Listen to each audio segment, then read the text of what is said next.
Good evening, everyone. Before starting today's editorial analysis, let me talk about our subject-wise courses. UPSC Polity and UPSC economy ఎవరు teach చేస్తారండి? Suresh sir teach చేస్తారు. LTX classes యొక్క director అయినటువంటి Suresh సార్గే teach చేస్తారు. మీకు editorial కూడా ఆయనకి follow అవుతున్నట్టు అనిపిస్తుంది నాకు. రైట్, ఎంత బాగా చెప్తారో మీ అందరికీ తెలుసు. రైట్, మా ఎల్టీఎక్స్ క్లాసెస్ స్ట్రెంతే ఎకానమీ అండ్ పాలిటీ అండి. రైట్, దాంతోపాటు నా టీచింగ్ స్టైల్ మీకు నచ్చినట్టయితే నేను హిస్టరీ టీచ్ చేస్తాను. కథల రూపంలో చక్కగా స్టోరీస్లా చక్కగా చెప్పుకోవడం అనేది జరుగుతుంది. History classes hand written notes ఇస్తాను, అద్భుతంగా చెప్పుకోవడం అనేది జరుగుతుంది. మంచి ఫీడ్బ్యాక్ వస్తుంది, ఒక్కసారి ఆలోచించండి. రైట్, యూపీఎస్సీ కరెంట్ అఫైర్స్ కూడా నేనే చెప్తానండి. ఫ్రమ్ బ్యాక్గ్రౌండ్ చెప్పడం అనేది జరుగుతుంది. కరెంట్ అఫైర్స్ కోర్స్ తీసుకుంటే కొత్తగా ఏమొస్తుంది సార్? చాలామంది అడిగిన డౌట్స్. నేను చెప్తున్న క్లాసెస్ యొక్క పీడిఎఫ్స్ వస్తాయి. బోత్ హిందూ ఎనాలిసిస్ది, హిందూ ఎడిటోరియల్స్ది పీడిఎఫ్స్ ఇస్తాను. మొదటిది. 4 ఎంసీక్యూ సెషన్స్ అనేవి వస్తాయి. ఈ 4 ఎంసీక్యూ సెషన్స్లో ఒక్కొక్క సెషన్లో 20 క్వశ్చన్లు డిస్కస్ చేస్తా. 20 క్వశ్చన్స్కి 4 ఆప్షన్స్ ఉంటాయి. అంటే రోజుకి మీరు ఒక సెషన్కి 80 వీటి మీద 80 కాన్సెప్ట్స్ మీద మీరు గ్రిప్ పెట్టుకోవచ్చు. అట్లీస్ట్ 50 అనుకోండి, 50 కాన్సెప్ట్స్ మీద గ్రిప్ తెచ్చుకోవచ్చు మీరు. ఇది నాది హామీ. మీరు ఒక సెషన్కి 50 అంటే చూసుకోండి, పెర్ వీక్ 200 కాన్సెప్ట్స్ మీద మీరు గ్రిప్ తెచ్చుకోవచ్చు. ఏదో క్వశ్చన్ చెప్పి ఆన్సర్ చెప్పి అలా ఉండదండి. ఎలా అయితే కరెంట్ అఫైర్స్లో బ్యాక్గ్రౌండ్ నుంచి, లోతుల నుంచి, పునాదుల నుంచి తవ్వి చెప్తానో అలాగే చెప్తాను. అంతే డీటెయిల్డ్గా చెప్పడం అనేది జరుగుతుంది. దాంతోపాటు డౌట్ క్లియరెన్స్ సెషన్స్ అనేవి ఉంటాయి. హిందూలోని డౌట్స్ కానీ మిగిలిన డౌట్స్ కానీ మీరు క్లియర్ చేసుకోవచ్చు. దాంతోపాటు మెయిన్స్ ఆన్సర్ రైటింగ్ మీద కరెంట్ అఫైర్స్ సంబంధించినటువంటి సెషన్స్ ఉంటాయి. అంటే డిఫరెంట్ లార్జ్ ఇది ఉన్నటువంటి స్కోప్ ఉన్నటువంటి మెయిన్స్లో ఎక్కువ వచ్చేటటువంటి కాన్సెప్ట్స్ ఏవైతే ఉంటాయో వాటిని ఎలా అప్రోచ్ అవ్వాలి, ఎలా క్రిటికల్గా ఎలా ఎనలైజ్ చేయాలి, రైట్ ఎనాలిసిస్ ఎలా చేయాలి, మీకు ఆ అప్రోచ్ని, ఆ థాట్ ప్రాసెస్ని బిల్డ్ చేస్తాను. రైట్, మెయిన్స్ ఆన్సర్ సెషన్స్ కూడా మీకు చాలా ఉపయోగపడతాయి. సో మిమ్మల్ని కరెంట్ అఫైర్స్లో కంప్లీట్గా మాస్టర్స్ చేసే బాధ్యత నాది. రైట్, మీరు జాయిన్ అవ్వాలంటే ఇదిగోండి ఈ నెంబర్కి ఫోన్ చేయండి, లేకపోతే నా నెంబర్ ఇక్కడ రాస్తున్నాను చూడండి అమ్మా, నాతోనే మాట్లాడండి. పోనీ ఇది నా నెంబరు. రైట్, వాట్సాప్ నెంబరు 8500671913 నా వాట్సాప్ నెంబరు అదే. మీరు నాకు ఫోన్ కూడా చేయొచ్చు ఏ టైంలో అయినా. మనం మాట్లాడిన తర్వాత నాతో కలిసి వర్క్ చేయాలంటే చెప్పండి, మిమ్మల్ని మాస్టర్స్ చేసే బాధ్యత నాది. యూపీఎస్సీ ఎథిక్స్ అనేసి శ్యామ్ సార్ చెప్తారు, యూపీఎస్సీ జాగ్రఫీ నారాయణమూర్తి సార్ చెప్తారు. సబ్జెక్ట్ వైజ్ కోర్సెస్ తీసుకున్నా మీకు లైఫ్ టైం వ్యాలిడిటీ వస్తుంది. Right, subject wise specific courses ఎంతండి? 7,000. కానీ మీరు 2,000తోనే జాయిన్ అవ్వచ్చు. కేవలం 2,000 కట్టే జాయిన్ అవ్వచ్చు. కరెంట్ అఫైర్స్ కోర్సుకు మాత్రం అక్టోబర్ 25 వరకు 5,000 రూపీస్కే అందిస్తున్నాము. కేవలం 5,000 రూపాయలకి అందిస్తున్నాము, 7,000 కాకుండా. రైట్, దీన్ని మీరు ఉపయోగించుకోండి. 5,000కే జాయిన్ అవ్వచ్చు. Life time current affairs life time వ్యాలిడిటీతో చెప్తున్నాం చూడండి. ఫర్ ఎవర్ మీరు నేర్చుకుంటారు. పీడిఎఫ్స్ వస్తాయి, ఎంసీక్యూ సెషన్స్, డౌట్ క్లియరెన్స్, మిమ్మల్ని నిష్ణాతుల్ని చేస్తా, నాది హామీ, అందులో డౌటే లేదు. రైట్, 2,000 కట్టే మీరు జాయిన్ అవ్వచ్చు. ఏ సబ్జెక్ట్ కోర్సెస్ అయినా డిస్క్రిప్షన్స్లో లింక్స్ ఇస్తాను, శాంపుల్ క్లాసెస్వి, ఒక్కసారి వాచ్ చేయండి అమ్మా. Right, the flagship course offered at our institute is UPSC Infinity అండి. Premium course, flagship course offered at our institute ఏంటి అంటే UPSC Infinity. Right, UPSC Infinity comes with everything. మా ఇన్స్టిట్యూట్లో ఆఫర్ చేసిన కోర్సెస్ అన్నీ యూపీఎస్సీ ఇన్ఫినిటీలో వచ్చేస్తాయి. The best thing about this course is it comes with life time validity. UPSC journey చాలామందికి long time పడుతుంది. మీరు లైఫ్ టైం వ్యాలిడిటీతో ఫర్ ఎవర్ మీకు జాబ్ వచ్చేంత వరకు మీరు ప్రిపేర్ అవ్వచ్చు. గుర్తుపెట్టుకోండి, డైలీ టెస్ట్లు ఉంటాయి, డైలీ కరెంట్ అఫైర్స్ టెస్ట్లు ఉంటాయి. ఎప్పటికప్పుడే 2 రోజులు 3 రోజులకు ఒకసారి పాలిటీ, ఎకనామిక్స్ ఏదో ఒక దాని మీద టెస్ట్లు అనేవి ఉంటాయి. దాంతోపాటు ఇది అనేది prelims plus mains plus interview course అండి. మూడింటిని కలిపి ప్యారలల్గా చెప్పడం అనేది జరుగుతుంది. అప్రోచ్ ఆ విధంగా ఉండడం అనేది జరుగుతుంది. స్టూడెంట్ సెంట్రిక్ అప్రోచ్ అనేది ఫాలో అవుతామండి. రైట్, ఫ్రమ్ లోతుల నుంచి, పునాదుల నుంచి మొదలు పెడతాం. We teach absolutely from scratch and మిమ్మల్ని పూర్తి అడ్వాన్స్డ్ లెవెల్ వరకు మిమ్మల్ని తీసుకెళ్లే పూర్తి బాధ్యత మాది. రైట్, మాది హామీ. రైట్, పూర్తి అడ్వాన్స్డ్ లెవెల్లో మీరు నేర్చుకుంటారు. Daily mains answer writing practice ఉంటుంది. UPSC preparation mains answer writing practice ఎంత కీ రోల్ ప్లే చేస్తుందో మీకు తెలుసు. సో మీరు జాయిన్ అయిన ఫస్ట్ రోజు నుంచే మీతో మెయిన్స్ ఆన్సర్ రైటింగ్ ప్రాక్టీస్ చేయిస్తాం. మీరు రాసిన ఆన్సర్స్కి ఎప్పటికప్పుడు కరెక్ట్ చేయడం అనేది జరుగుతుంది. ఫ్యాకల్టీ మెంబర్స్ మీకు దాంతోపాటు కన్స్ట్రక్టివ్ ఫీడ్బ్యాక్ ఇస్తారు. So that you can improve your skills in essay writing. Right. ఎప్పటికప్పుడు ఇదైనా జరుగుతుంది. డైలీ కరెంట్ అఫైర్స్ సెషన్స్ ఉంటాయి. ఎంసీక్యూ సెషన్స్ అనేవి ఎవ్రీ ఆల్టర్నేట్ డేస్ ఉంటాయి. రైట్. 4 ఎంసీక్యూ సెషన్స్ అంటే ఇంత కరెంట్ అఫైర్స్ కోర్సులో ఏవైతే మాట్లాడుకున్నామో అన్నీ మీకు లభిస్తాయి. చెప్తున్నాను కదా, UPSC Infinity comes with everything రావడం అనేది జరుగుతుంది. అలాంగ్ విత్ సీసాట్తో కలిపి రావడం అనేది జరుగుతుంది. లోయెస్ట్ ఫీ అండి. మీరు యూపీఎస్సీ డొమైన్లో ఎక్కడ చూసుకొని కంపేర్ చేసుకున్నా చాలా తక్కువ ఫీజు కేవలం 45,000 రూపాయలు మాత్రమే. 45,000 రూపాయలు కూడా కలిపి ఒకసారి కట్టి జాయిన్ అవ్వాలి సార్ అంటే అక్కర్లేదు. కేవలం 5,000 కట్టి మీరు జాయిన్ అవ్వచ్చు. 5,000 కట్టి యూపీఎస్సీ ఇన్ఫినిటీలోకి మీరు వచ్చేయచ్చు. నెలకు 5,000 చొప్పున మీరు కట్టుకుంటూ 45,000 కంప్లీట్ అయినంత వరకు కట్టుకోవచ్చు. దిస్ ద లోయెస్ట్ ఫీ అండి. దాంతోపాటు ఇంకొక అద్భుతమైన అవకాశం ఏంటంటే, మీరు యూపీఎస్సీ ప్రిపేర్ అయినప్పుడు ఏపీపీఎస్సీ కానీ టీఎస్పీఎస్సీ కానీ ఐబీపీఎస్ కానీ నోటిఫికేషన్స్ పడ్డాయి అనుకోండి, ఆ ఎక్స్ట్రా సిలబస్ కూడా ఫర్ ఫ్రీ ఆఫ్ కాస్ట్ మీకు కవర్ చేయడం అనేది జరుగుతుంది. మీరు ఒకవేళ ప్రిపేర్ అవ్వాలనుకుంటే. రైట్. రూపాయి కూడా తీసుకోకుండా ఎక్స్ట్రా ఫీజు కూడా మా ఫ్యాకల్టీయే డీటెయిల్డ్గా చెప్పడం అనేది జరుగుతుంది. రైట్. ఆలోచించండి. లైఫ్ టైం వ్యాలిడిటీతో వస్తుంది. మంచి క్వాలిటీ అందిస్తున్నాము. ఒకసారి శాంపుల్ క్లాసెస్ చూడండి, మీకు అర్థం అవుతూనే ఉంటుంది అనుకుంటాను. ఎందో అనాలిసిస్ ఫాలో అవుతున్నారు, ఎడిటోరియల్స్ ఫాలో అవుతున్నారు, ఎకానమీ క్లాసెస్ ఫాలో అవుతున్నారు, శాంపుల్ వీడియోస్ చాలా ఉన్నాయి. ఒకసారి వాచ్ చేయండి. వాచ్ చేసిన తర్వాతే డెసిషన్ తీసుకోండి అమ్మా. ఓకేనా? ఈరోజు ఎడిటోరియల్లో ఫస్ట్ ఆర్టికల్లోకి వెళ్దాం. ఈరోజు మనం మాట్లాడుకోబోయే మొదటి ఆర్టికల్ వచ్చేసి US to nix business visas for H1B specialty jobs. దీన్ని మనం దేనిలో చదువుకుంటాము అంటే ఇంటర్నేషనల్ రిలేషన్స్లో జిఎస్ పేపర్ 2లో చదువుకుంటాం. దాంతోపాటు గ్రోత్ అండ్ డెవలప్మెంట్లో కూడా మనం చదువుకుంటాం. రైట్. జిఎస్ పేపర్ 3లో కూడా మనం చదువుకుంటాం. ఎకానమీ రిలేటెడ్ ఆర్టికల్ కూడా అండి, జాగ్రత్తగా వినండి. రైట్. మీకు క్లియర్గా బ్యాక్గ్రౌండ్ నుంచి ఎక్స్ప్లెయిన్ చేస్తాను, జాగ్రత్తగా అర్థమైపోతుంది. మనం ఎప్పుడు బ్యాక్గ్రౌండ్ నుంచి లోతుల నుంచి చదువుకుంటాం కదా, ఈరోజు కూడా అలా చదువుకుందాం. ఫస్ట్ మీరు ఈ ఆర్టికల్ అర్థం చేసుకోవాలంటే మొదట మీరు కొన్ని కాన్సెప్ట్స్ అర్థం చేసుకోవాలి. మొదట అర్థం చేసుకోవాల్సింది ఏంటి అంటే H1B వీసా అంటే ఏంటి. రెండవ కాన్సెప్ట్ అర్థం చేసుకోవాల్సింది ఏంటి అంటే B1 వీసా అంటే ఏంటి. ఈ రెండు మీకు అర్థమైతే ఈ ఆర్టికల్ మీకు అర్థమైపోతుంది. ఎందుకు ఏం చేశారు అని మీకు డీటెయిల్డ్గా తెలిసిపోతుంది. జాగ్రత్తగా వినండి అమ్మా. మొదటిది H1B వీసా అంటే ఏంటి అంటే it is a visa in United states of America ఏదైతే ఉందో యుఎస్లో ఒక వీసా అండి, అందరికీ తెలిసిందే. దాంతోపాటు ఇది ఏం చేస్తుంది అంటే ఇట్ ఎలోస్ యుఎస్ ఎంప్లాయర్ అంటే ఉద్యోగం ఇచ్చేవాడు, బిజినెస్ చేసేవాడు.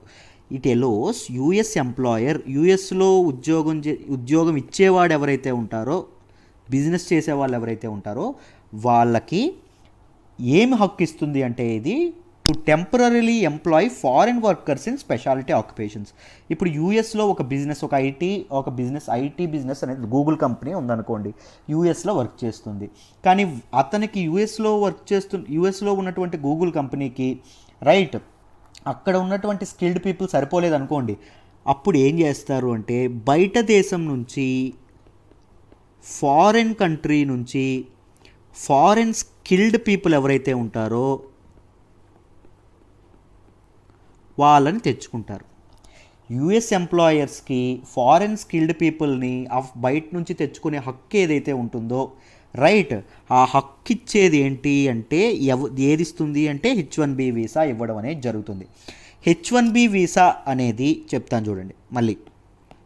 ఈ H1B వీసా తీసుకోవాలి అంటే ఈ ఫారెన్ స్కిల్డ్ పీపుల్ ఉన్నారు చూసారా, వీళ్ళకి కన్ఫామ్గా గ్రాడ్యుయేషన్ ఉండాలి. దాంతోపాటు ఈ కంపెనీ ఏం నిరూపించాలి అంటే యుఎస్ ఎంప్లాయర్ ఏం నిరూపించాలి అంటే మన కంట్రీలో అలాంటి స్కిల్డ్ ఉన్న ఎంప్లాయీ లేడు, సో అందుకోసం నుంచే బయటకు తీసుకొస్తాం. అంటే వీళ్ళు ఎలా ఉండాలి, foreign skilled people very skilled ఉండాలి. అంటే వెరీ స్కిల్డ్ ఆక్యుపేషన్స్ ఏవైతే ఉన్నాయో, ముఖ్యంగా ఐటీ సెక్టార్ కానీ ఏవైతే ఇలాంటివి ఏవైతే ఉన్నాయో వెరీ స్కిల్డ్, మెడిసిన్ కానీ ఇలాంటి వాళ్ళ ప్రొఫెషనల్స్ని ఆ బయట కంట్రీ నుంచి యూఎస్కి తీసుకురావడం ఏదైతే ఉంటుందో, తీసుకొచ్చేందుకు ఉపయోగపడేటటువంటి వీసా ఏంటి అంటే H1B వీసా. ఇది మీకు అర్థమైందనే అనుకుంటున్నాను. H1B వీసా వస్తే ఈ ఫారెన్ స్కిల్డ్ పీపుల్ ఎంతకాలం ఉండొచ్చు అంటే 6 సంవత్సరాల వరకు ఉండొచ్చండి. 6 ఇయర్స్ వరకు యూఎస్లో స్టే చేయొచ్చు. రైట్. సో ఇది మీకు అర్థమైంది. ఇప్పుడు జాగ్రత్తగా ఇదిగోండి ఈ B1 వీసా గురించి చూడండి అమ్మా. ఈ B1 వీసా ఏంటి అంటే ఇప్పుడు ఒక కంపెనీ, గూగుల్ కంపెనీ వర్క్ చేస్తుంది. రైట్. గూగుల్ కంపెనీ అక్కడ ఉందనుకోండి, అక్కడ ఒక ప్రాజెక్ట్ మీద వాళ్ళు వర్క్ చేస్తున్నారు యూఎస్లో. ఇప్పుడు ఇండియాలో ఒక కంపెనీ, ఇండియాలో కూడా గూగుల్ బ్రాంచ్ ఆఫీస్ ఉందనుకోండి. రైట్. అర్జెంటుగా ఆ ప్రాజెక్ట్లో అర్జెంటుగా ఒక గ్లిచ్ వచ్చింది, ఒక ఎర్రర్ వచ్చింది. దాన్ని చేయాలి అంటే ఎవరు చేయాలంటే ఓన్లీ ఇండియాలో ఉన్నటువంటి వ్యక్తి మాత్రమే చేయగలడు. రైట్. కాకపోతే ఈ వచ్చి వెళ్ళి చేసే పని చాలా తక్కువ, షార్ట్ టైం పని అనుకోండి. రైట్. జస్ట్ 3 months పని అనుకోండి. అప్పుడు వాళ్ళు ఏం ఇష్యూ చేస్తారంటే B1 వీసా ఇష్యూ చేయడం అనేది జరుగుతుంది. రైట్. ఏం చేస్తుంది? ఇట్ ఎలోస్ ఏ పర్సన్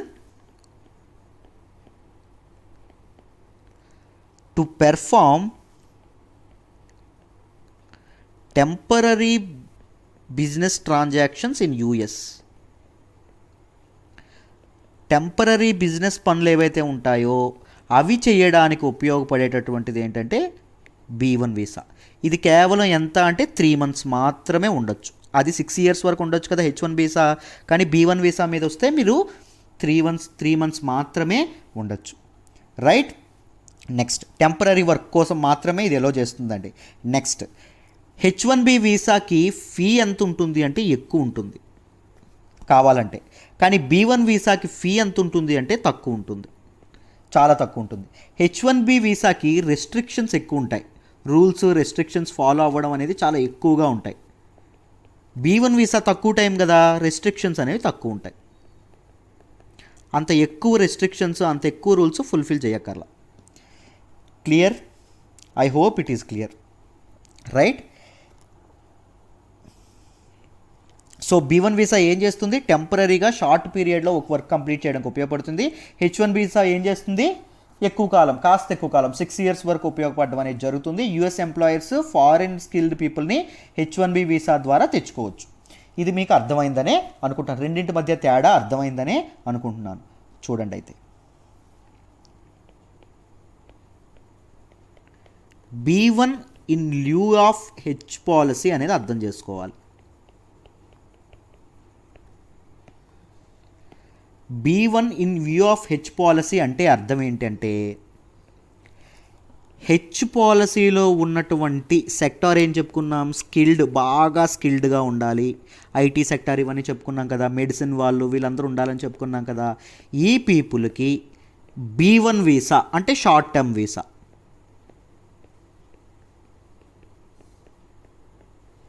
స్కిల్డ్ పీపుల్కి షార్ట్ టర్మ్ వీసా ఏదైతే ఇస్తారో, అంటే 3 monthsకి ఇచ్చేటటువంటి వీసా ఏదైతే ఉంటుందో, దీన్ని చాలామంది ఎక్స్ప్లాయిట్ చేస్తున్నారంటండి. ఈజీగా యూఎస్లోకి వచ్చేయడానికి చాలామంది మిస్కాన్సెప్షన్ ఏంటంటే, యూఎస్లోకి ఈజీగా వెళ్ళిపోవాలంటే B1 in lieu of H policy అనేది ఈజీగా ఉపయోగపడుతుందని మిస్కాన్సెప్షన్ ఉందంట. సో అందుకోసమని ఈ మిస్కాన్సెప్షన్ పోగొట్టేందుకు యూఎస్ స్టేట్ ఏం తీసుకుంది అంటే డెసిషన్, ఇది ఏదైతే ఉందో షార్ట్ టర్మ్ బిజినెస్ ట్రావెల్స్ ఏవైతే ఉన్నాయో, ఎవరికి? Short term business travels for H1B పీపుల్కి,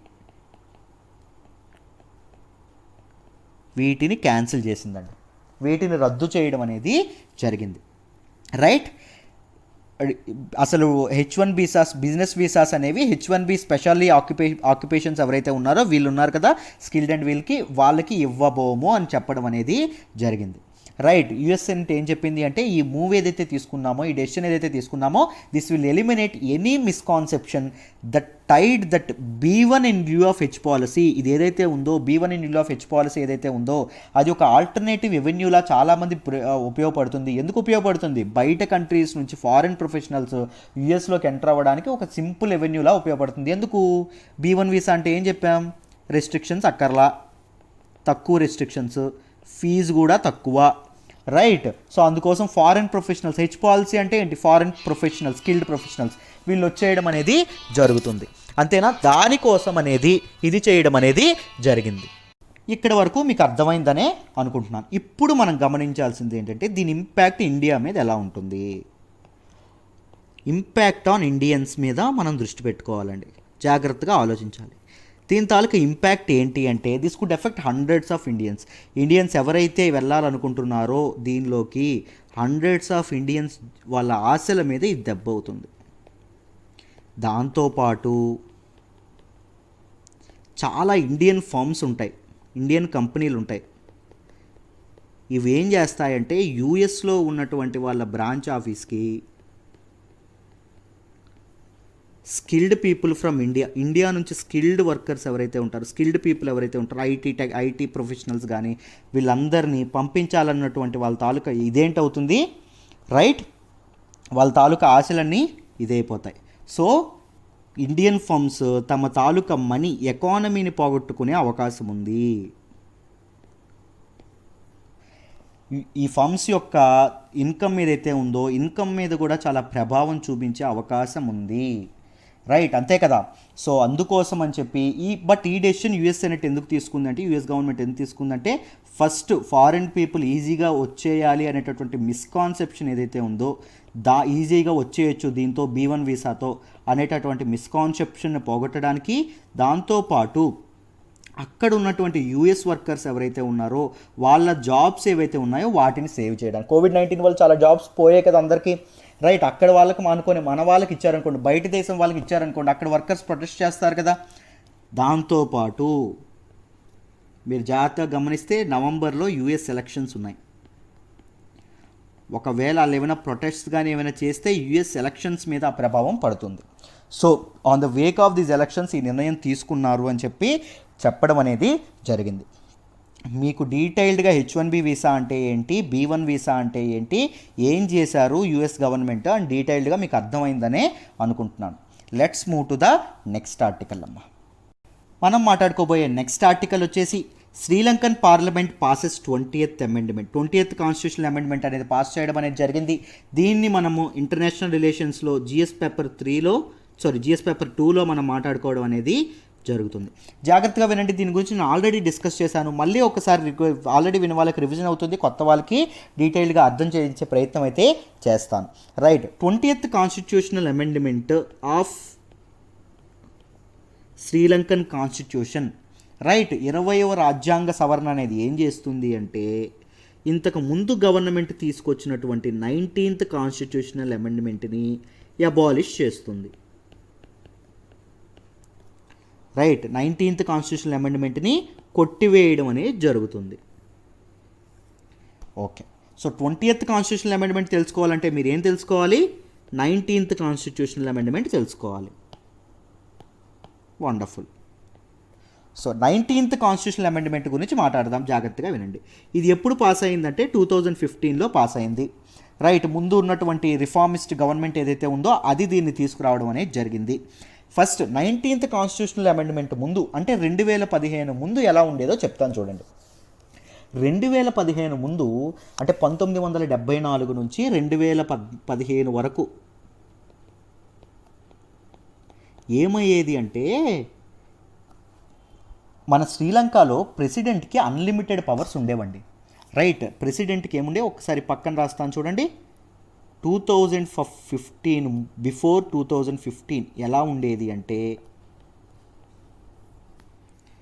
ప్రెసిడెంట్కి అన్లిమిటెడ్ పవర్స్ ఉండేవి. ప్రెసిడెంట్ ఏదైనా చేసేయడానికి ఇదయ్యేది ఉండేది. రైట్, ఆల్మోస్ట్ ఒక రాచరిక వ్యవస్థలాగా ఒక నియంతలాగా ప్రవర్తించే ఇది ఉండేది. ప్రెసిడెంట్ మినిస్టర్స్ని కంట్రోల్ చేసేవాళ్ళు, అంటే ఎవరికి ఏ మినిస్ట్రీస్ ఇవ్వాలి అనేటటువంటి ఇది ఉండేది. దాంతోపాటు మినిస్టర్స్ని హైర్ చేయడం ఎవరి చేతుల్లో ఉండేది, ప్రెసిడెంట్ చేతుల్లో ఉండేది. దాంతోపాటు ఏముండేది అంటే ముఖ్యంగా ఇంపార్టెంట్ సెక్టార్స్ అయినటువంటి జ్యుడిషియరీ, రైట్, పబ్లిక్ సర్వీస్, దాంతోపాటు పోలీసులు లా అండ్ ఆర్డర్లో కానీ, దాంతోపాటు హ్యూమన్ రైట్స్ ఆర్గనైజేషన్స్, దాంతోపాటు ఇన్వెస్టిగేషన్ ఏజెన్సీస్, వీటి తాలూకా ఎంప్లాయీస్ మొత్తాన్ని నియమించేటటువంటి పవర్ ఎవరికి ఉండేది అంటే ప్రెసిడెంట్కి ఉండేదండి. మీకు న్యాయ వ్యవస్థని లా అండ్ ఆర్డర్ని మెయింటైన్ చేస్తే ఇంకేం జరుగుతుంది, గవర్నమెంట్ అంతా గవర్నమెంట్ చేతుల్లో ఉండేటట్టు. రైట్, అంతా గవర్నమెంట్ అంటే అంతా ప్రెసిడెంట్ చేతుల్లోనే. వీళ్ళని ప్రెసిడెంటే నియమిస్తే ఏం జరుగుతుంది? వీళ్ళు ప్రెసిడెంట్ చెప్పిన మాటే వింటారు. ఎవరైనా జాబులు కోల్పోవడానికి, ఉద్యోగాలు కోల్పోవడానికి ఇదవుతారా? ప్రెసిడెంట్ యొక్క డెసిషన్ వీళ్ళ జీవితాలని, వీళ్ళ భవిష్యత్తుల్ని నిర్ణయిస్తుంది అంటే వీళ్ళు ఏం చేస్తారండి? ప్రెసిడెంట్ చెప్పిన మాటే వింటారు. అంటే గవర్నమెంట్ ఏదైనా చేసుకోవచ్చు. గవర్నమెంట్ యొక్క అవకాశవాదానికి ఇది ఊపిస్తుంది, స్ట్రెంథన్ చేస్తుంది అని చెప్పి మనం అర్థం చేసుకోవచ్చు. దాంతోపాటు చూడండి, ఇంతకు ముందు ఎలా ఉండేది అంటే ప్రెసిడెంట్ పార్లమెంట్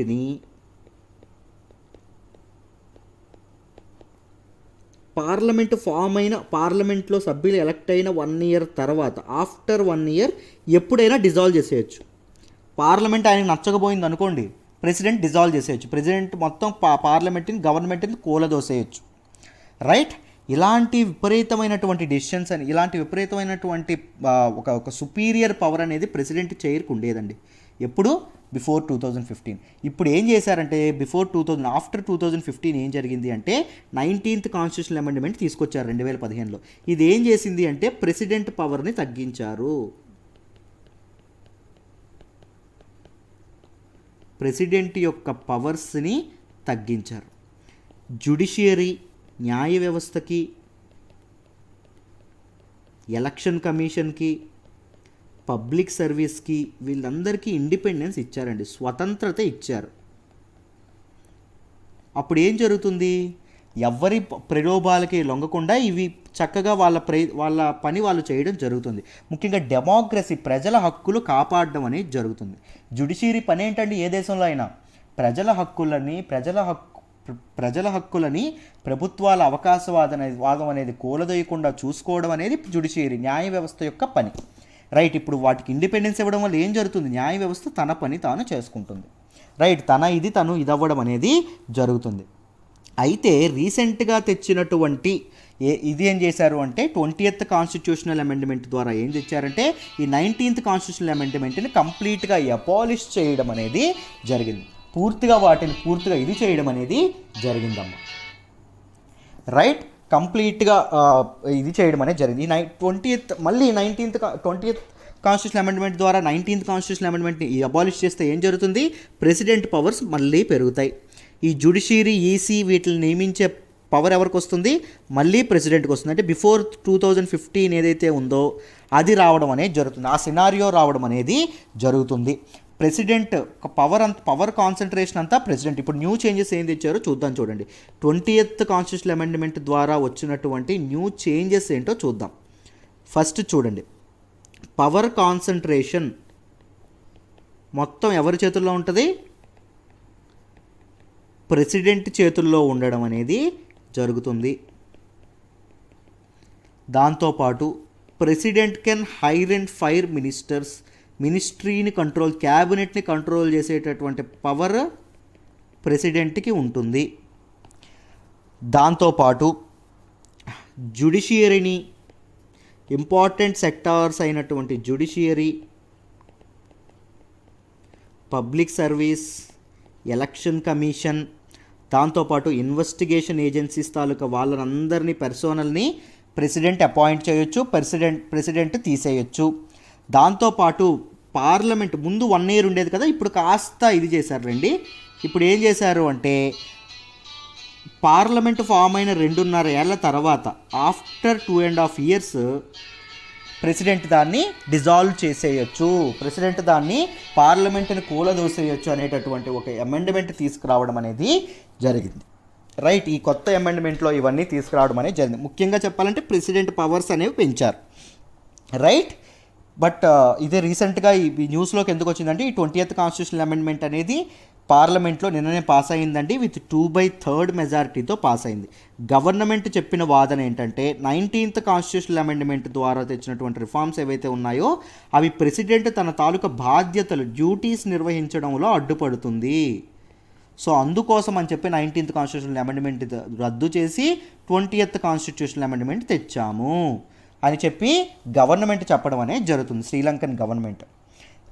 దాంతోపాటు రైట్ ప్రెసిడెంట్ ఎన్నికల్లో ఏవైతే ఎలక్షన్స్లో పోటీ చేసే అధికారం ఏదైతే ఉందో పొలిటికల్ ఆఫీస్ని ఇది చేయొచ్చు అంటే ఎవరు చేయొచ్చు అంటే డ్యూయల్ సిటిజన్స్ కూడా పొలిటికల్ ఆఫీస్లో ఉండొచ్చు అని చెప్పడం అనేది జరిగింది. అంటే డ్యూయల్ సిటిజన్షిప్ ఉన్నటువంటి వ్యక్తులు కూడా, ముఖ్యంగా రాజపక్స ఫ్యామిలీ ఎవరైతే ఉన్నారో వాళ్ళకి డ్యూయల్ సిటిజన్షిప్ ఉందండి. అంటే శ్రీలంకతో పాటు ఇంకో కంట్రీలో వాళ్ళకు ఉండడం అనేది జరిగింది, రైట్, ఇంగ్లాండ్లో.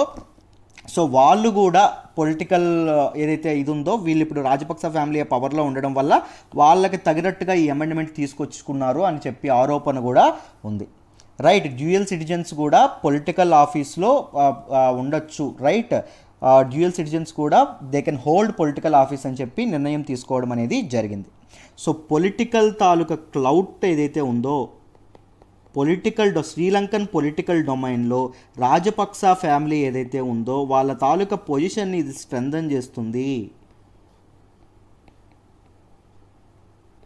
ఈ ఫ్యామిలీ యొక్క పొజిషన్ని స్ట్రెంథన్ చేస్తుంది అని చెప్పడం అనేది జరిగిందండి. ఈ ఆర్టికల్లో డీటెయిల్డ్గా డిస్కస్ చేశారు. నేను ఆల్రెడీ ఈ ఆర్టికల్ని ముందు చాలాసార్లు చెప్పడం అనేది జరిగింది. ఒక్కసారి మళ్ళీ నీట్గా చెప్పాను, మీకు ఆల్రెడీ విన్న వాళ్ళకి రివిజన్ అవుతుంది, కొత్త వాళ్ళకి అర్థమైందని అనుకుంటున్నాను.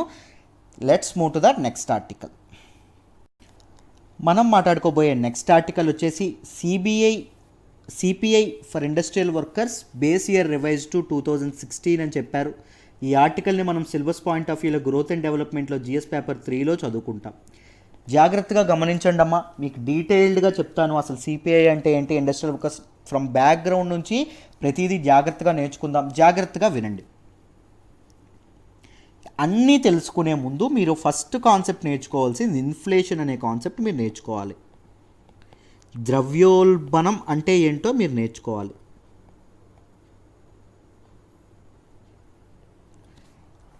ఇన్ఫ్లేషన్ అంటే ఏంటి అంటే రైజ్ ఆఫ్ ప్రైసెస్ అని.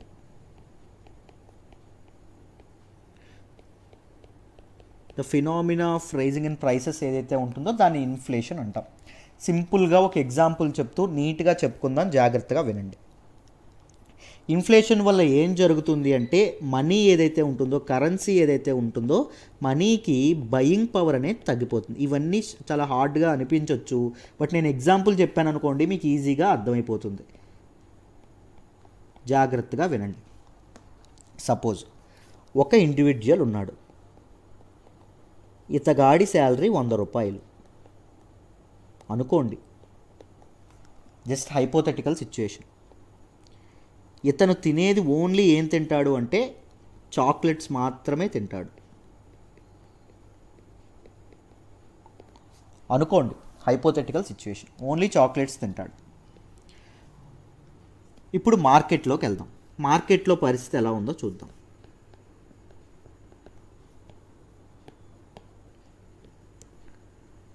మార్కెట్లో పరిస్థితి, ఒక చాక్లెట్ 10 రూపాయలు ఉంది అనుకోండి. This is an hypothetical situation. So ఈ మనిషి తన శాలరీతో ఎన్ని కొనుక్కోగలడండి చాక్లెట్స్? 100 రూపీస్తో 10 చాక్లెట్స్ కొనుక్కోగలడు. అర్థమైందా? ఈ మనిషికి తన శాలరీ మొత్తం ఖర్చు పెడితే 10 చాక్లెట్స్ వస్తున్నాయి. ఇప్పుడు ఇన్ఫ్లేషన్ వచ్చింది. ఇన్ఫ్లేషన్ రావడం అంటే ఏంటి? ప్రైసెస్ రైజ్ అయినాయి అనుకోండి కొన్నాళ్ళకి. అప్పుడు మార్కెట్ పరిస్థితి ఎలా ఉందో చూద్దాం. మార్కెట్లో రేట్లు ఎలా ఉన్నాయో చూద్దాం. ప్రైసెస్ పెరగడం అన్నారు. ఇప్పుడు అదే చాక్లెట్ ధర 20 రూపాయలు అయింది. ఇప్పుడు ఇదే మనిషి తన 100 రూపాయలతో ఎన్ని కొనుక్కోగలడండి? సెకండ్ సినారియోలో చాక్లెట్స్ 5 చాక్లెట్లు మాత్రమే కొనుక్కోగలడు, రైట్. ఇప్పుడు చూడండి, అయితే అదే 100 రూపాయలు ముందు ఎన్ని చాక్లెట్లు ఇచ్చింది? 10 చాక్లెట్లు ఇచ్చింది. ఇప్పుడు సెకండ్ సినారియాలో అదే 100 రూపాయలు ఎన్ని చాక్లెట్స్ ఇచ్చింది? 5 చాక్లెట్స్ మాత్రమే ఇవ్వగలదు. అంటే మనీ యొక్క బయింగ్ పవర్ ఏమైంది? కొనుగోలు చేసే శక్తి ఏమైంది? తగ్గింది. అదే 100 రూపాయలు, అప్పుడున్నది అదే 100, ఇప్పుడున్నది అదే 100 రూపాయల నోటు. కానీ ఏం జరిగింది? పవర్ అనేది ఏమైంది? అప్పుడు 10 చాక్లెట్లు వస్తే ఇప్పుడు 5 వచ్చినాయి, రైట్. ఇప్పుడు ఇన్ఫ్లేషన్ రావడం వల్ల నష్టపోయింది ఎవరు? ఇండివిజువల్లా కాదా? అతని శాలరీతో ముందు పాపం 10 చాక్లెట్లు వచ్చేవి, ఇప్పుడు 5 చాక్లెట్లు మాత్రమే వస్తున్నాయి. దీనివల్ల నష్టపోయింది ఎవరు? ఈ మనిషి నష్టపోయాడు. అంటే ఇన్ఫ్లేషన్ పెరుగుతూ రైజ్ ఆఫ్ ప్రైసెస్ ఏదైతే ఉందో ఒక సినారియో నుంచి ఇంకో సినారియోకి చూడండి, ఇక్కడ ఒక సినారియో నుంచి ఇంకొక సినారియో మీకు ఏమైంది, ఇది ఎలా మారిందో, ప్రైసెస్ ఎలా మారుతున్నాయో ఇతని శాలరీలో మార్పు కూడా రావాలి. శాలరీ ఎంతో కొంత ప్లస్ అవ్వాలి, అంతేనా? అప్పుడే కదా అతను మళ్ళీ 10 చాక్లెట్లు కొనుక్కుంటాడు అతను కడుపు నిండా తినడానికి, రైట్? అయితే చూడండి, అదే దీని గురించే మనం మాట్లాడుకుంటున్నాం. శాలరీ 100 రూపాయలు. ఈ ఇన్ఫ్లేషన్ ఎఫెక్ట్ ఏదైతే ఉందో, ఈ రైజ్ ఆఫ్ ప్రైసెస్ అయినప్పటికీ, ప్రైసెస్ రైజ్ అయినప్పటికీ అతను మళ్ళీ 10 చాక్లెట్లు కొనుక్కునేటట్టు, 5 వస్తున్నాయి కదా మామూలుగా, 10 చాక్లెట్లు కొనుక్కునేటట్టు చేయడానికి గవర్నమెంట్ ఏమిస్తుంది అంటే ఇతని శాలరీతో పాటు డిఏ ఇస్తుంది. డియర్నెస్ అలోయన్స్ అంటారు. ఈ డిఏ ఎందుకండి? To mitigate the effect of inflation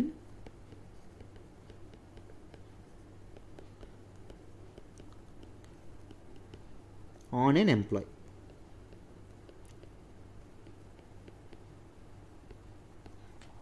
గుర్తుపెట్టుకోండి, ఓకేనా? అయితే చూడండి, మరి ఈ డిఏ ఇప్పుడు మామూలుగా ఇన్ఫ్లేషన్ ఎలా క్యాలిక్యులేట్ చేస్తారో చెప్తాను.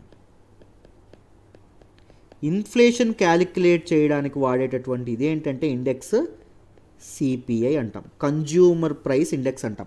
హోల్సేల్ ప్రైస్ ఇండెక్స్ అది కూడా ఉంటుంది, మామూలుగా సిపిఐ మాత్రమే ఎక్కువగా ఇంపార్టెంట్గా వాడడం అనేది జరుగుతుంది. సిపిఐ అంటే ఏంటో చెప్తాను, జాగ్రత్తగా వినండి. బేసిక్స్ నుంచి చెప్తున్నానమ్మా, జాగ్రత్తగా అర్థం చేసుకోండి. కన్జ్యూమర్ ప్రైస్ ఇండెక్స్, ఇండెక్స్ అంటే సూచి. ఏం సూచిస్తుంది ఇది? కన్జ్యూమర్ ప్రైస్ని సూచిస్తుంది, కన్జ్యూమర్ ప్రైస్లో ఉన్నటువంటి చేంజ్ని సూచిస్తుంది. మామూలుగా సిపిఐ క్యాలిక్యులేట్ చేసేటప్పుడు ఒక బేస్ ఇయర్ ఉంటుందండి. 2001 అనుకోండి మామూలుగా బేస్ ఇయర్. ఇప్పుడు ఎంత? 2020.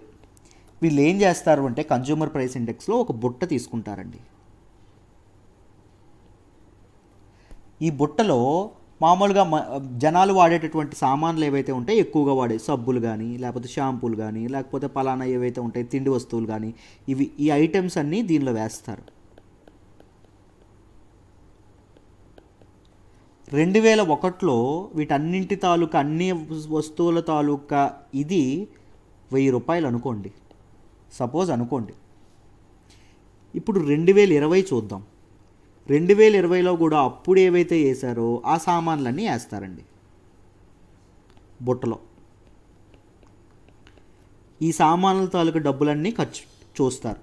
ఇప్పుడు ఒక 2000 ఉందనుకోండి, రైట్? ఇప్పుడు ఇన్ఫ్లేషన్ని ఎలా క్యాలిక్యులేట్ చేస్తారు? ఇప్పుడు సిపిఐని ఎలా క్యాలిక్యులేట్ చేస్తారు?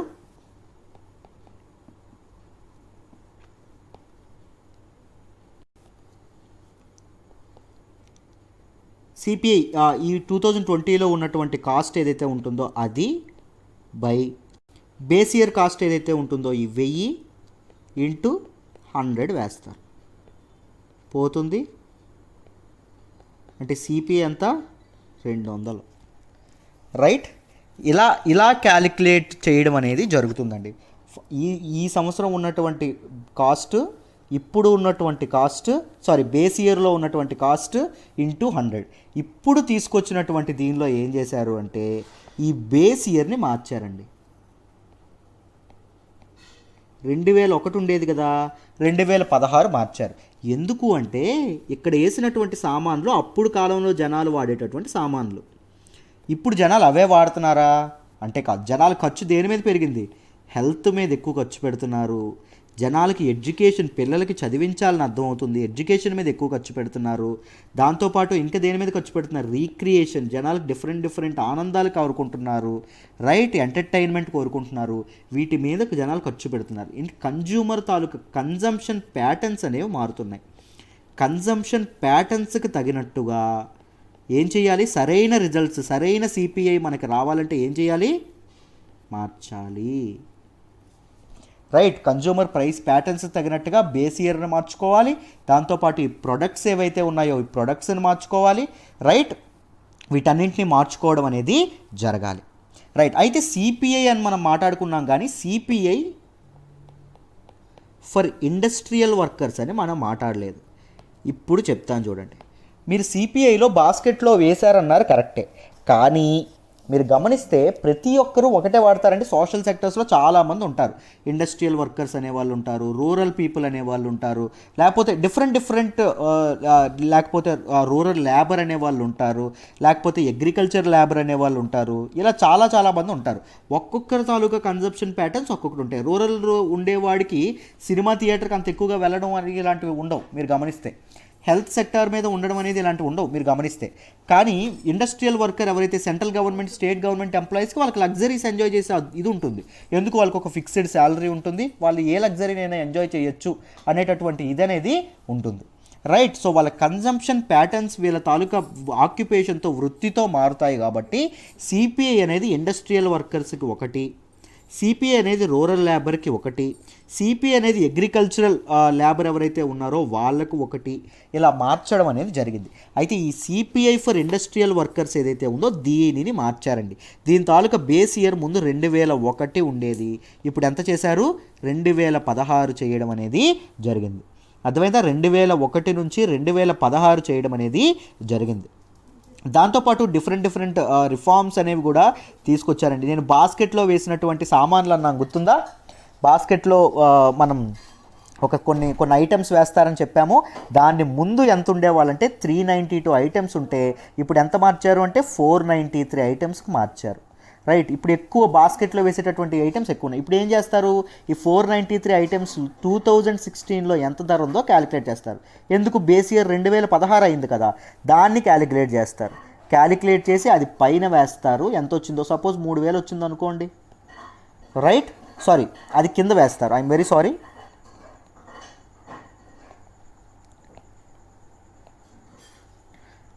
ఆ 3000 అనేది కింద వేస్తారు. ఇప్పుడు 2020 ఏదైతే ఉంటుందో 2020లో రేట్ అది 6000 ఉందనుకోండి, 6000 పైన వేస్తారు. దానికి ఇంటూ 100 చేస్తే ఏమొస్తుంది? CPI for industrial workers. ఎందుకు? ఈ బాస్కెట్లో వేసినటువంటి కంపోనెంట్స్ ఏవైతే ఉంటాయో అవన్నీ ఇండస్ట్రియల్ వర్కర్స్ వాడేటటువంటివి, నార్మల్గా వాడేటటువంటివి. రైట్. వాళ్ళ కన్జంప్షన్ ప్యాటర్న్కి తగినట్టుగా ఈ ఐటమ్స్ అనేవి ఫిల్ చేస్తారు. ఏ ఐటమ్స్? ఈ 493 ఐటమ్స్.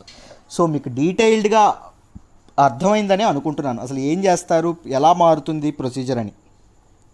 సో ఆ CPI for industrial workers taluka base year ఏదైతే ఉందో అది 2016కి రివైజ్ అయ్యింది. ఎప్పటి నుంచి అండి? 2001 ముందుండేది, ఇప్పుడు 2016కి రివిజన్ అవ్వడం అనేది జరిగింది అని చెప్పడం అనేది జరిగిందండి. రైట్. ఎందుకని మార్చారు? జనాల యొక్క స్పెండింగ్ ప్యాటర్న్స్ అనేవి మారుతున్నాయి. హెల్త్ మీద, ఎడ్యుకేషన్ మీద, ఎంటర్టైన్మెంట్ మీద వీళ్ళు జనాలు ఎక్కువ ఖర్చు పెట్టడం అనేది జరుగుతున్నారు. మార్కెట్ యొక్క బిహేవియర్ కూడా మారుతుంది. దానికి తగినట్టుగానే కాలానుగుణంగానే మార్పులు అనేవి రావాలి కదా, అందుకోసమని ఇది చేయడం అనేది జరిగింది. ఐ హోప్ ఈ ఆర్టికల్ కూడా మీకు డీటెయిల్డ్గా చెప్పానని అనుకుంటున్నాను. Right. This is all about this article అండి. ఐ హోప్ యూ ఒకవేళ మీకు నోట్స్ కావాలంటే, డీటెయిల్డ్గా ప్రతి ఒక్క ఆర్టికల్కి నోట్స్ కావాలంటే కరెంట్ అఫైర్స్ కోర్సులో జాయిన్ అవ్వండి అమ్మా. పీడిఎఫ్ ఇస్తాను, వీక్లీ 4 లైవ్ సెషన్స్ ఉంటాయి, మెయిన్స్ సెషన్స్ అనేది ఉంటుంది, మెయిన్స్ మీద ఒక సెషన్ ఉంటుంది. రైట్. డౌట్ క్లియరెన్స్ అనేది ఉంటుంది. మిమ్మల్ని కరెంట్ అఫైర్స్లో మాస్టర్స్, నిష్ణాతులు చేసేంత వరకు నేను నిద్రపోను. నేను కష్టపడతాను, నాతో పాటు మీరు కష్టపడండి. రైట్. ద బెస్ట్ మీకు ఇవ్వడం అనేది జరుగుతుంది. రైట్. మీకు మంచి పీడిఎఫ్ ఇస్తాను, లైవ్ సెషన్స్ కండక్ట్ చేస్తాను, డౌట్ క్లియరెన్స్, ఏ సెషన్ అయినా మీకు డౌట్ క్లియరెన్స్ ఉంటుంది. వాట్సాప్లో అవైలబుల్గా ఉంటాను, ఏ టైంలో అయినా ఫోన్ చేసి నాకు ఇది చేసుకోవచ్చు మీరు. రైట్. మీరు కోర్స్ గురించి తెలుసుకోవాలంటే ఈ నెంబర్కి చేయండి, లేకపోతే ఇది నా నెంబరే అమ్మ, నాతో పాటే మీరు మాట్లాడాలంటే నాతోనే మీరు మాట్లాడవచ్చు. ఇది నా వాట్సాప్ నెంబరు, ఇది నా నెంబరు. ఒక్కసారి మాట్లాడండి, మనం డిస్కస్ చేద్దాం తర్వాతే. రైట్. కంప్లీట్గా తెలుసుకున్న తర్వాతే జాయిన్ అవ్వండి. I hope it is clear. Let's move to the next article. మనం మాట్లాడుకోబోయే నెక్స్ట్ ఆర్టికల్ వచ్చేసి CPCB flags unsafe disposal of carcasses. డీటెయిల్గా చెప్తానండి, అర్థం చేసుకునే ప్రయత్నం చేయండి. దీన్ని మనం ఎన్విరాన్మెంట్ అండ్ ఎకాలజీలో జిఎస్ పేపర్ 3లో మాట్లాడుకుంటాం. రైట్. సిపిసిబి అంటే మీ అందరికీ తెలుసు, సెంట్రల్ పొల్యూషన్ కంట్రోల్ బోర్డ్ అనేది ఏం చేసింది అంటే it issued guide lines for incineration. Incineration అంటే ఏంటి లేదు, బర్న్ చేయడం, దగ్ధం చేయడం అనేది. డెడ్ బాడీస్ ఏవైతే ఉంటాయో వాటిని సరైన పద్ధతిలో దగ్ధం చేయడం ఏదైతే ఉంటుందో దాన్ని ఇన్సినరేషన్ అని అనడం అనేది జరుగుతుంది. దాంతోపాటు రిమైన్స్ ఏవైతే ఉంటాయో, యానిమల్స్ చనిపోయినగా బోన్స్ కానీ లేకపోతే వాటి తాలూకా స్కెలిటన్ కానీ స్కల్ ఇవి ఏవైతే ఉంటాయో వాటిని సక్రమంగా వాడట్లేదు. వాడకపోవడం వల్ల ఏం జరుగుతుంది అంటే ఎన్విరాన్మెంట్ పొల్యూషన్, ఎన్విరాన్మెంట్ హజార్డ్ అనేది జరుగుతుంది. దాంతోపాటు చాలా యాక్సిడెంట్స్కి, ముఖ్యంగా ఎయిర్పోర్ట్లో ఉన్నటువంటి కొన్ని బర్డ్ హిట్ యాక్సిడెంట్స్ కానీ ఏవైనా అయితే వాటికి కూడా కారణం అవుతుంది అని చెప్పడం అనేది జరిగింది. అసలు ఏంటి ఇష్యూ అని మొదట మాట్లాడదాం. దాని తర్వాత ఏం చెప్పారు ఈ ఆర్టికల్లో డీటెయిల్డ్గా డిస్కస్ చేద్దాం. జాగ్రత్తగా వినండి అమ్మా. మొదట ఇష్యూ ఏంటంటే అమ్మా, సిపిసిబి ఏం చెప్పింది అంటే, సెంట్రల్ పొల్యూషన్ కంట్రోల్ బోర్డ్ అని చెప్పుకున్నాం కదా, వాళ్ళు ఏం చెప్పారు అంటే మొత్తం 30% డెడ్ క్యాటిల్ అంటే ఏంటండి, గొర్రెలు కానీ లేకపోతే ఆవులు కానీ ఇవేమైనా చనిపోయినటువంటి క్యాటిల్ ఏవైతే ఉంటాయో, దాంతోపాటు 40% గోట్స్,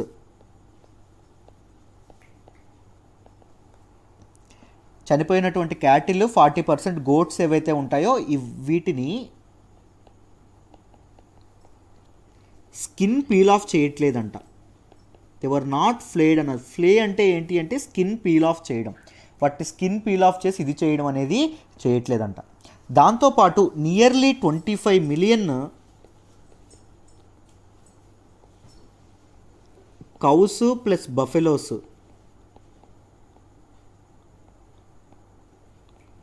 న్యాచురల్ డిజాస్టర్స్ ద్వారా చనిపోవడం అనేది జరుగుతుంది అని చెప్పారండి.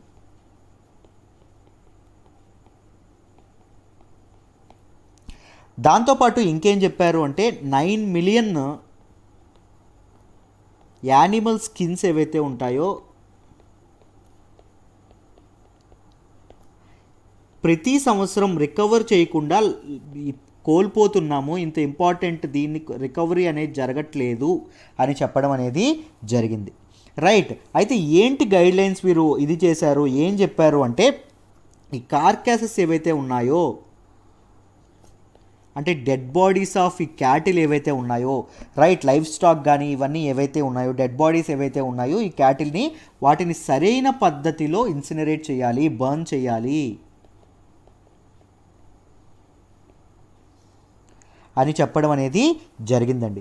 దాంతోపాటు దీనికి ఇన్సినరేషన్కి కావాల్సినటువంటి సెటప్ ఏదైతే ఉంటుందో, అంటే ఇన్ఫ్రాస్ట్రక్చర్ కానీ ఇవేవైతే ఉంటుందో ఇవన్నీ చూసుకునేటటువంటి బాధ్యత ఎవరికి అప్పచెప్పారు అంటే మున్సిపల్ కార్పొరేషన్స్ ఏవైతే ఉన్నాయో మున్సిపల్ కార్పొరేషన్స్కి అప్పగించడం అనేది జరిగింది.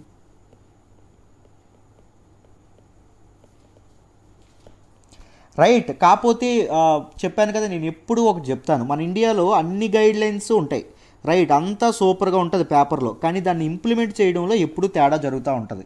రైట్, పేపర్లో చూస్తే ఏదేదో జరిగిపోద్ది అనిపిస్తుంది కానీ ఇంప్లిమెంటేషన్లో ఎప్పుడూ తేడాగానే ఉంటుంది. రైట్, అలాగే ఇప్పుడు ఇచ్చినటువంటి గైడ్లైన్స్లో కూడా ఏం చెప్పారు అంటే ఏం చెయ్యాలో చెప్పారు కానీ ఎప్పట్లోగా చెయ్యాలి, రైట్, చెయ్యకపోతే ఏమవుతుంది, ఏం తాలూకా పెనాల్టీస్ ఏమిస్తాము, రైట్, ఏం యాక్షన్స్ తీసుకుంటాము, ఈ డెడ్ లైన్ అనేటువంటివి ఏవి మెన్షన్ చేయడం అనేది జరగలేదు. డెడ్ లైన్ అనేది ఒక మనిషికి లేకపోయింది అనుకోండి, టార్గెట్ అనేది ఒక మనిషికి లేకపోయింది అనుకోండి, రీచ్ అవ్వగలమా? గమ్యం లేని ప్రయాణం వ్యర్థం. Right, fine. అయితే చూడండి అమ్మా, అయితే ఎందుకు మీరు ఇది ఇచ్చారు కరెక్టే. ఇప్పుడు నేను మొత్తం వదిలేస్తే ఏమవుతుంది సార్, ఇప్పుడు నేను వదిలేస్తాను, రైట్, డెడ్ లైవ్లీ స్టాక్ ఏదైతే ఉంటుందో వాటిని నేను వదిలేస్తాను, అంటే క్యాటిల్ని కానీ వీటన్నింటినీ బర్న్ చేయకుండా వదిలేస్తాను, ఏం జరుగుతుంది అని చెప్పి మనకి సిపిసిబి చెప్పింది. చెప్పండి సార్ అంటే డెడ్ లైవ్ స్టాక్ అనేది ఒక ఎన్విరాన్మెంటల్ హజార్డ్ అని చెప్పడం అనేది జరిగింది, ఒక ప్రకృతికి ఒక రకమైనటువంటి ఇబ్బందిని కలగజేస్తుంది అని చెప్పడం అనేది జరిగిందండి. ఏ విధంగా ఎన్విరాన్మెంటల్ హజార్డ్ సార్ అంటే ఇవేవైతే ఉన్నాయో యానిమల్ స్లాటర్ హౌసెస్లో ఉన్నటువంటి ఇవేవైతే ఉన్నాయో అవి డికంపోజ్ అయ్యే టైంలో అనమాట చాలా అన్వాంటెడ్ కెమికల్ రియాక్షన్స్ జరుగుతున్నాయంట. దిస్ అన్వాంటెడ్ కెమికల్ రియాక్షన్స్ వల్ల ఎన్విరాన్మెంట్ అనేది కంప్లీట్గా ఇదవుతుంది. దాంతోపాటు ఎయిర్పోర్ట్స్ దగ్గర రైట్ వీటిని మామూలుగా బంద్ చేయకుండా కానీ మామూలుగా బయట పారబోయడం వల్ల ఏమవుతున్నాయంటే వల్చర్స్ రాబందులు కానీ దాంతోపాటు సమ్ బర్డ్స్ కానీ ఇదవ్వడం అనేది జరుగుతుంది. ఎయిర్పోర్ట్స్ దగ్గరలో వీటిని చేశారనుకోండి, ఏం జరుగుతుంది, ఈ బర్డ్స్ వల్చర్స్ ఒక సమూహంలో ఉండడం అనేది జరుగుతుంది. ప్లేన్ అనేది పైన ఇలా వస్తుంది అనుకోండి, ఇది ప్లేన్ అనుకోండి, ఈ బర్డ్ సమూహం ఇక్కడ ఉందనుకోండి, దానివల్ల ఏమవుతుంది, చాలా ప్లేన్ క్రాష్ అవ్వడం కానీ ఇలాంటి యాక్సిడెంట్స్కి కానీ కారణమవుతుంది రైట్ అని చెప్పడం అనేది జరిగింది. రైట్ ఇలాంటివి చాలాసార్లు జరిగాయి కూడా దీనివల్ల అని చెప్పడం అనేది జరిగిందండి. రైట్ ఓపెన్ డంపింగ్ అనేది ఓపెన్గా డంప్ చేస్తే ఇవి బర్డ్స్ని అట్రాక్ట్ చేస్తుంది. బర్డ్స్ని అట్రాక్ట్ చేయడం వల్ల యాక్సిడెంట్స్ అనేవి అవుతున్నాయి అని ఆర్టికల్లో మెన్షన్ చేయడం అనేది జరిగింది. రైట్ అయితే వీటిని ఇది చేయకుండా కమర్షియల్ ఆపర్చునిటీస్కి వాడుకోవచ్చు, కమర్షియల్గా చాలా దీనిగా వాడుకోవచ్చు. రైట్ ఆ రిమైన్స్ ఏవైతే ఉంటాయో యానిమల్ రిమైన్స్ వాటిని కమర్షియల్గా వాడుకోవచ్చు అని చెప్పడం అనేది జరిగింది. ఎలా అంటాం, ఫస్ట్ బోన్ మీట్ ఏదైతే ఉంటుందో ఆ బోన్ మీట్తో చక్కగా మనం భోజనాలు చేయొచ్చు. రైట్ దాన్ని ఫుడ్ లాగా కూడా వాడుకోవచ్చు. దాంతోపాటు వాటి నుంచి డిరైవ్ చేసినటువంటి టెక్నికల్ ఫ్యాట్ ఏదైతే ఉంటుందో చాలా దీనిలో ఉపయోగపడడం అనేది, ఆ ఫ్యాట్ అనేది చాలా ప్రాసెస్లో ఫుడ్ ప్రాసెసింగ్లో కానీ వీటిలో ఇన్స్టిట్యూషన్లో కానీ వీటిలో ఉపయోగపడడం అనేది జరుగుతుంది అని చెప్పడం అనేది జరిగింది. దాంతోపాటు వీటిని న్యాచురల్ ఫెర్టిలైజర్స్గా న్యూట్రిషనల్ సప్లిమెంట్స్గా కూడా వాడుకోవచ్చు. రిమైన్స్ ఆఫ్ యానిమల్స్ని ఫెర్టిలైజర్స్గా న్యూట్రిషనల్ సప్లిమెంట్ల కోసం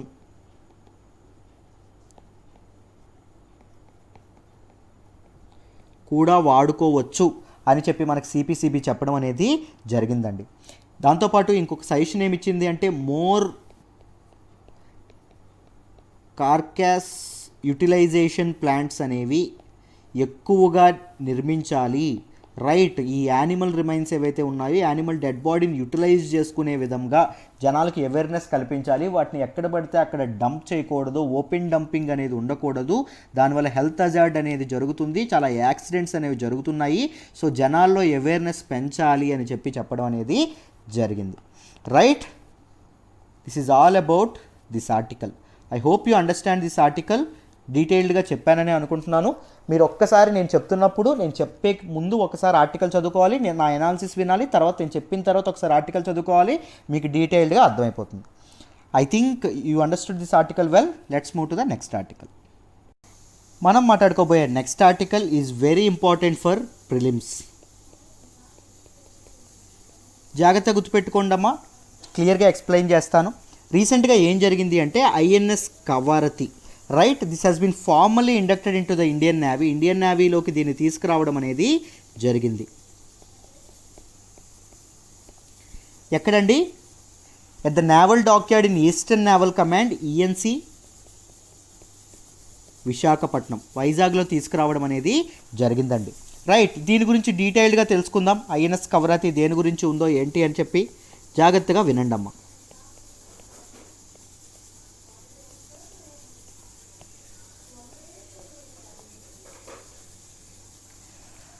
ఈ కవరతి అనే నేమ్ దేని ద్వారా వచ్చింది అంటే క్యాపిటల్ ఆఫ్ లక్షద్వీప్ ఆర్కిపెలగో అమ్మ. లక్షద్వీప్ తాలూకా గ్రూప్ ఆఫ్ ఐలాండ్స్ని ఆర్కిపెలగో అంటాము. లక్షద్వీప్ ఏదైతే ఉందో దాని పేరు మీదుగా దీనికి పేరు రావడం అనేది జరిగింది. క్యాపిటల్ ఆఫ్ లక్షద్వీప్ కవరతి, దాని పేరు మీదుగా ఇది రావడం అనేది జరిగింది. Right it is the last one of the four indigenously built, అంటే మన దేశంలోనే తయారు చేసినటువంటి ఇవేవైతే ఉన్నాయో యాంటీ సబ్మెరైన్ వార్ఫేర్స్ అండి. Anti submarine warfare stealth corvettes అని చెప్పడం అనేది జరిగింది. It was built under project 28. Project 28లో దీన్ని ఇది చేయడం అనేది జరిగింది. ఎవరు బిల్డ్ చేశారు అంటే జిఆర్ఎస్సి కోల్కతా వాళ్ళు బిల్డ్ చేయడం అనేది జరిగిందండి. Garden Reach Ship Builders and Engineers Kolkata వారు దీన్ని బిల్డ్ చేయడం అనేది జరిగింది. Right. The ship is regarded as one of the most potent ASW stealth corvettes అని చెప్పడం అన్నారు. చాలా వెరీ ఇంపార్టెంట్ అండి. చాలా చాలా పొటెన్షియల్ ఉన్నటువంటి very potent ASW stealth corvettes అని చెప్పడం అనేది జరిగింది. Right. It is of the same class. ఇది మిగిలిన ఇది ఏవైతే ఐఎన్ఎస్ కార్మోటా కానీ,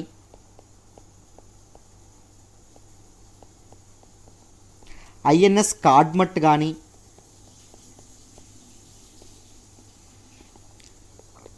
దాంతోపాటు ఐఎన్ఎస్ కిల్టాన్ కానీ, ఇవేవైతే ఉన్నాయో వీటి తాలూకా క్లాస్లోనే ఉండడం అనేది, వీటి తాలూకా క్లాస్లోనే ఇది కూడా జాయిన్ అవ్వడం అనేది జరిగింది అని చెప్పడం అనేది జరిగింది. రైట్. దీనిలో ఆల్మోస్ట్ 90% ఆఫ్ ద పార్ట్స్ అనేవి కంటెంట్ అనేది 90% కంటెంట్ అనేది ఇండిజినస్లీ మేడ్ అని చెప్పడం అనేది జరిగింది. అంటే మన దేశంలోనే తయారు చేయడం జరిగిందని చెప్పడం అనేది జరిగింది. With state of the art equipment అండి. State of the art equipment అంటే చాలా మంచి ఎక్విప్మెంట్ అన్నట్టు, చాలా స్పెషల్ ఎక్విప్మెంట్ అనేది దీనిలో వాడడం అనేది జరిగిందని చెప్పారు. దాంతోపాటు ఇది బోత్ ఎన్బీసీ ఎన్విరాన్మెంట్లో వార్ఫేర్ కండిషన్స్లో, ఎన్బీసీ వార్ఫేర్ కండిషన్స్ అంటే ఏంటో మీకు తెలుసనే అనుకుంటున్నాను. ఎన్బీసీ వార్ఫేర్ కండిషన్ అంటే ఏంటమ్మా? Nuclear, biological, chemical. రైట్. ఏ వార్ఫేర్ కండిషన్లో అయినా ఇది స్ట్రిక్ట్గా వర్క్ చేయగలదు, చాలా దీనిగా మన ఆర్మీకి సపోర్ట్ చేయగలదు అని చెప్పడం అనేది జరిగిందండి. రైట్.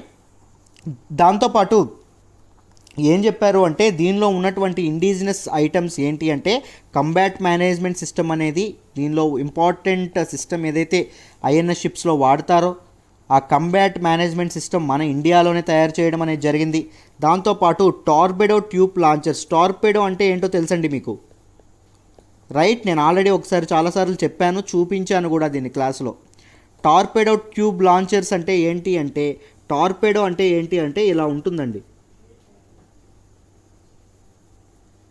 వీటిని లాంచ్ చేస్తారు బయటికి. రైట్. ఇలా ఉండడం అనేది జరుగుతుంది. రైట్. టార్పెడో ట్యూబ్ లాంచర్స్ కానీ, దాంతోపాటు ఇన్ఫ్రారెడ్ సిగ్నేచర్ సపరేషన్ సిస్టమ్ కానీ,